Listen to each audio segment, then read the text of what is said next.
안녕하세요. 포인율연구소입니다. 이번 시간에는 연준의 금리 인상 정책 그리고 보유자산 매각 정책이 미국보다는 오히려 한국, 중국 등 부동산 올인 국가 위기로 발전 중이다라는 주제를 가지고 나왔습니다. 대다수 국내 경제 전문가들은 연초부터 미국의 금리 인상이나 그 다음에 보유자산 매각 정책으로 미국 경제 침체를 주장해 왔죠. 그렇지만은 2022년 11월 현재까지 미국의 성장률은 아직까지 문제 없고 4분기에도 포유 환율 연구소는 성장률이 플러스를 유지하리라고 보고 있고, 그 다음에 실업률도 지난 9월 말 기준으로 3.5%에서 3.7% 사이에서 왔다 갔다 하니까 이거는 완전 고용 수준이거든요. 그러니까 이것도 경기 후행 지수인데 큰 문제가 없고, 또 미국 30대 기업 실적도 양호하고요. 물론 이제 미국도 다수 중소기업이나 빅테크 기업은 지금 현재 경기 침체를 경험 중이라고 해도 과언이 아니죠. 그러나 미국 경제 전체를 놓고 보면 성장률, 실업률이 대표적이죠. 전혀 그런 위기 조짐은 안 보이는다. 경기 선행 지수도 금리가 오르니까 건축 허가 면적은 줄 것 같아요. 그렇지만 달러 인덱스 고공행진으로 수입 물가는 또 큰 문제가 없어 보이고요. 그 다음에 금리 수준이, 이것도 중요한 경기 선행 지표인데, 물가를 감안하면 오히려 수혜기업도 적지 않다. 인플레하고 달러 인덱스 고공행진 덕택에. 그러니까 이것도 경기 선행지수로서 미국 경제 침체를 얘기하기에는 곤란한 거 아니냐. 그러니까 아직까지 경기 선행지수, 총통화도 마찬가지예요. 월 단위로 미국 밖에서 유통되는 총통화까지 감안하면 조금 줄었다는 얘기도 있고 해요. 그렇지만 미국 밖에서 많이 줄었을 거예요. 예를 들면 금리가 높으면, 또 달러 인덱스 고공행진까지 하면 한국 등에서 달러 표시 대출을 안 받겠죠. 그러면 이제 총통화, 그러니까 미국과 미국 밖에서 유통되는 총통화는 좀 감소할 수 있어요. 근데 미국 본토에서는 미국 달러로 하니까 환율 고민할 필요 없고, 그 다음에 신용을 이용해 갖고 소비도 하는 것으로 알려지고 있거든요. 미국 언론을 보면. 그래서 소비 증가 이유 중에 하나가 카드를 사용해 갖고 또 소비를 하는 사람도 있거든요. 그것도 총통화 증가 요인이에요. 그래서 미국 안에서는 총통화가 감소하고 있는 것 같지는 않다. 미국 밖에까지 포함하면 총통화가 감소할 수 있는데, 그리고 지난 50년을 보더라도 2008년 위기가 있을 때도 총통화는 증가했고, 아마 올해도 워낙 2020년과 2021년에 총통화 증가율이 높았기 때문에 과거 평균보다 훨씬 높죠. 그렇기 때문에 조금 주춤하는 정도지, 원래 연말에도 총통화 감소할지는 어머니고, 더군다나 미국 밖이 아닌 미국 본토에서 주식시장에 영향을 주는 총통화는 감소할 것 같지가 않아요. 그러니까 경기 선행지표가 나쁘지 않다라는 겁니다. 그저께도 제가 미국 중간선거를 계기로 경쟁이 이제 여야 간의 갈등이 첨예할수록 돈은 많이 쓰거든요. 그러니까 그것 때문에라도 미국 4분기 성장률이 나쁘지 않을 거고, 또 재정정책, 이것도 일종의 경기 선행지표거든요. 왜냐하면 미래의 경제 성장률에 영향을 주고 미래의 실업률에 영향을 주고, 그죠? 미래의 기업 실적에 영향을 주기 때문에 그 재정 정책도 뭐 중요한 경기 선행 지표인데 뭐 금리도 물가를 감안하면 그렇게 높지 않고 더군다나 미국은 고정금리 문화가 정착되어 있기 때문에 그 우리나라와 또 다르고요. 오히려 지금부터 높아진, 그러니까 원래 연초부터 높아진 금리는 예금자에게 유리하다. 대출자는 기존 대출자죠. 고정금리니까 낮을 때 금리를 이용했기 때문에 별로 지장이 없다. 그렇다 하면 미국의 경기 선행 지표는 뭐 경기 선행 지표 역할을 하는 게 여러 개죠. 그 중에 건축 허가 면적 정도를 제외하고 이것 때문에 6개월 후에 미국 경제가 망가질 것 같다. 즉 내년 상반기까지 망가질 것 같다라는 것이 안 보여요. 건축 허가 면적이사 금리만 올라가면 어느 나라 없이 미국뿐이 아니에요. 위축되는 것은 마찬가지거든요. 건축 허가를 받아 난 것도 건축 안 하겠죠. 그건 한국도 마찬가지고요. 그러니까 경기 선행지표 종합을 해보면 6개월 이후에 미국 경제가 나빠질 것 같다라는 것은 눈에 안 들어와요. 앞에서도 얘기했지만은 중소기업이나 뭐 부채가 많은 중소기업이죠. 또 빅테크 기업은 금리만의 문제는 아닌 것 같고요. 예를 들어서 메타가 어려운 게 지난해부터 금리 인상 이전부터 어려웠잖아요. 그러니까 그것이 누적돼 가고 지금에 와서 그 구조조정을 하는 거죠. 그동안의 주가 하락이 오히려 당연한 거고 이제 구조조정을 했으니까 비용 절감이 되죠. 오히려 좀 나아진 거죠.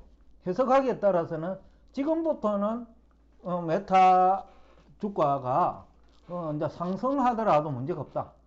그동안에는 계속해서 회사는 어려운데, 즉 지난해부터 계속 어려운데 종업원 인건비만 계속 나간 거죠. 그러니까 회사 영업 실적은 점점 악화된 거죠. 그러니까 주가 하락은 너무나 당연한 거고.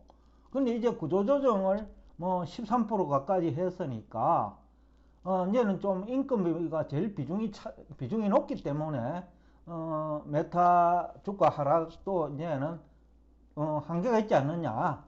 계속해서 그 구조조정을 하지 않으면 더욱더 주가가 하락하겠지만은 대폭 구조조정을 통해서 인건비 전략을 이제는 하기 때문에 오히려 호재가 될 수 있는 거 아니냐라는 생각도 해볼 수 있고요. 여하튼 11월 현재 미국 경제 환경은 그래 안 나쁜데 미국을 제외한 국가 경제 환경은 굉장히 나빠요. 특히 부동산 올인 국가. 중국, 한국이 대표적이죠. 뭐 한국에는 PF, 프로젝트 파이낸싱이죠. 여기에 금융에서 다 걸려들었잖아요. 그리고 퇴직보험 때문에 퇴직보험이 아니네요. 종업원 퇴직금을 가지고 자산 운용하는 거 있거든요. 퇴직금이 충당금이죠. 그 운용을 하는 ELB가 지금 상당히 이제 운용회사들, 그러니까 ELB를 운용하는 회사들이 위기에 지금 직면할 가능성은 굉장히 높아요. 특히 중소 증권회사들, 만약에 ELB를 취급을 한다면 아마 상당한 위기에 직면할 거로 지금 추정이 돼요. 이와 관련해 가지고 그러니까 부동산 올인 것과의 위기죠. 그런 위기와 관련해 가지고 JP모간은 2023년에 중국 등이 디폴트 우려가 있지 않느냐라는 경고까지 나와요. 중국이 어려우면 한국도 어려울 테니까요. 한국도 중국이 디폴트를 놔버리면 어떻게 되나요? 한국은 중국하고 거래가 많은데, 그래서 상당히 이제 어려움에 직면할 대표적인 국가가 한국이 안 되겠느냐라는 얘기를 하고 싶고요. 여하튼 정책은 연준이 먼저 시작을 했는데, 근데 정작 미국은 총통화도 미국 본토에서는 그렇게 줄고 있다는 증거가 없어요.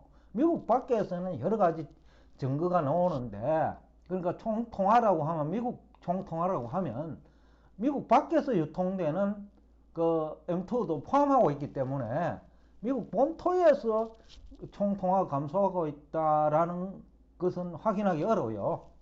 여하튼 그 미국의 그 연준의 정책이 결국은 부동산 올인 국가 위기를 지금 초래하고 있는 것 아니냐. 게다가 내년 6월까지 미국 경제 침체가 현실화되지 않을 경우에는 한국 등 위기 확률이 더 높아져요. 그러니까 미국 경제 침체 시기가 지연될수록 한국이나 중국 등이 더 위기로 발전할 확률이 높아진다는 거죠. 이유는 크게 보면 한 세 가지가 되는데, 미국이 경기 침체가 확인되지 않으면 기준금리 인하에 소극적일 거란 말이죠. 시장금리도 마찬가지고요. 시장금리는 물가가 고공행진을 하는 한 높은 수준을 유지할 수밖에 없고요. 그 다음에 두 번째, 돈이 신흥국에서 미국으로 이동한다고요. 왜냐하면 위험 관리를 해야 되죠. 더군다나 외화부채가 많은 국가, 한국도 금융회사들이 지금 외화부채가 적지 않아요. 경상수지 적자가 되면 외화부채가 자꾸 늘거든요. 그러니까 한국도 외화부채가 적지 않고, 그 다음에 외국계 금융회사가 우리나라 국내 금융회사하고 통화수합한 것도 어떻게 보면 만기 연장을 꺼릴 거예요. 그것도 일종의 외화부채거든요. 그러니까 이제 그런 것들은 이제 오히려 그 부동산 올인 국가의 위기의 원인이 되죠. 그러면 이제 돈이 신흥국 위기 관리를 해야 되니까 달러를 사든 아니면 미국 국채에 아니면 미국 예금에 하든 미국으로 돈이 이동할 확률은 높다. 그 다음에 세 번째, 이게 이제 제일 중요한데, 한국, 중국 화폐 유통 속도가 지금도 둔화돼가 자금시장 경색 현상이 일반화되어 있는데 아마 내년경에는 그 정도가 심화되겠죠. 그래서 화폐 유통 속도 둔화 이 자체가 이제 가장 위험한 거거든요. 그래서 아마 중국이 내년에 디폴트가 만약에 현실화된다면 한국도 위기가 좀 더 빨라지지 않겠느냐.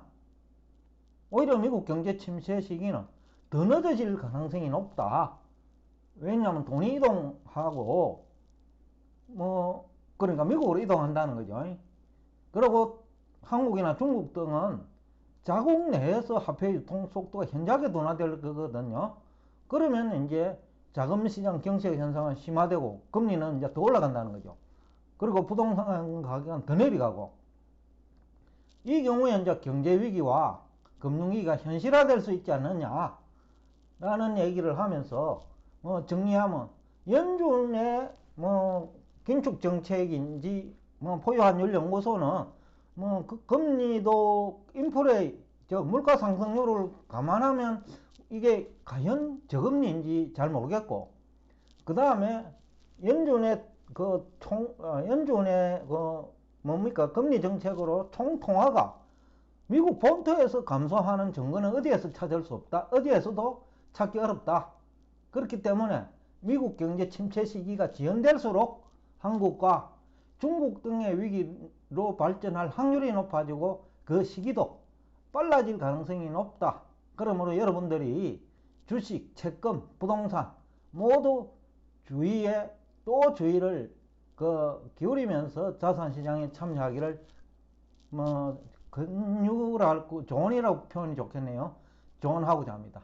오늘도 끝까지 경청해 주셔서 대단히 감사합니다.